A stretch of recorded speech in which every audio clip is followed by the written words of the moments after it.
মমতা বন্দ্যোপাধ্যায়ের যে বক্তব্য, সে বক্তব্যে আমরা একটু পরিবর্তন দেখতে পারলাম। তার বক্তব্য আগের তুলনায় একটু ঘুরিয়ে ফিরিয়ে আনতে দেখা গেছে। অর্থাৎ তিনি এখন বলছেন যে আমরা বাংলাদেশ ইস্যুতে বা অন্য একটি দেশের ইস্যুতে আমি কথা বলতে চাই না, কথা বলবে কেন্দ্রীয় সরকার। তো এই যে যে ব্যাপারগুলো তারা তারা ভাবছে এখনো যে বাংলাদেশে সংখ্যালঘুরা অনেক কষ্টে আছে, অনেক ঝামেলায় আছে, অনেক যন্ত্রণায় আছে। আসলে সংখ্যালঘুদের মুখ থেকে আমরা সম্প্রতি বিভিন্ন টক শোতে কিন্তু দেখতে পাচ্ছি যে সংখ্যালঘু যারা আছেন তারা কিন্তু আসলে অসহায় অবস্থা নেই, তারা কিন্তু আসলে নির্যাতিত অবস্থায় নেই।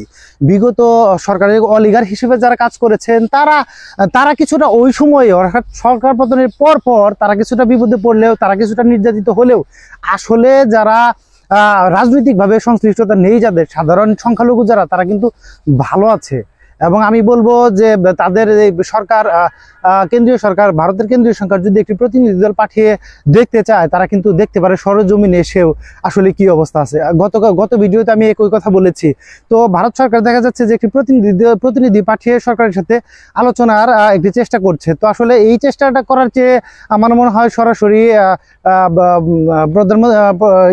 ভারতের প্রধানমন্ত্রী নরেন্দ্র মোদী কিন্তু আমাদের প্রধান উপদেষ্টা ডক্টর ইউনূসের সাথে সরাসরি যদি একটি বৈঠকে বসেন অথবা সরাসরি আলাপচারিতার মাধ্যমে কিন্তু বিষয়টি সমাধান করতে পারে। আসলে যদি বিগত সরকার আমলে যেভাবে সুযোগ সুবিধা পেতে চাচ্ছে, তাদেরকে যেভাবে অন্যায়ভাবে সাপোর্ট দিয়ে উঁচুতে রাখতে চাচ্ছে বা বৈধতা দিতে চাচ্ছে, ঠিক একইভাবে যদি এখনো সেই আগের সরকারকে বা আওয়ামী লীগ সরকারকে, অথবা দেখা যাচ্ছে যে শেখ হাসিনার পক্ষ নিয়ে কোনো কাজ করে বা একটি প্রোপাগান্ডা চালিয়ে তারা কিন্তু হিন্দু মুসলিম একটি দ্বন্দ্ব পাকিয়ে বিজেপি যদি চায় যে আমরা ক্ষমতায় আসবো, ব্যাপারটি আসলে ওইরকম হবে না।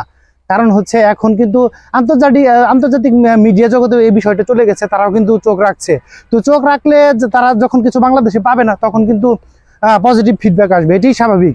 এবং বাংলাদেশের যে রাজনৈতিক দল, তারা কিন্তু বৈঠক করে মোটামুটি একত্রতা প্রকাশ করেছে এবং তারা কিন্তু জাতীয় ইস্যুতে একত্র, সেটি কিন্তু আমরা দেখতে পাচ্ছি। বা আমরা বাংলাদেশে বড় বড় ঘটনাবলীতেও দেখতে পাচ্ছি যে মানুষ জাতীয় ঐক্যতে আসলে এককভাবেই থাকে। এমনিও যদিও দেখা যাচ্ছে দ্বিধাদ্বন্দ্বে আছে বা ভাগাভাগি আছে, কিন্তু জাতীয় ঐক্যতে আসলে কোনো ভাগাভাগি নেই। আপনার মন্তব্য ভিন্ন হলে ভিডিওর কমেন্ট সেকশনে করুন। ধন্যবাদ।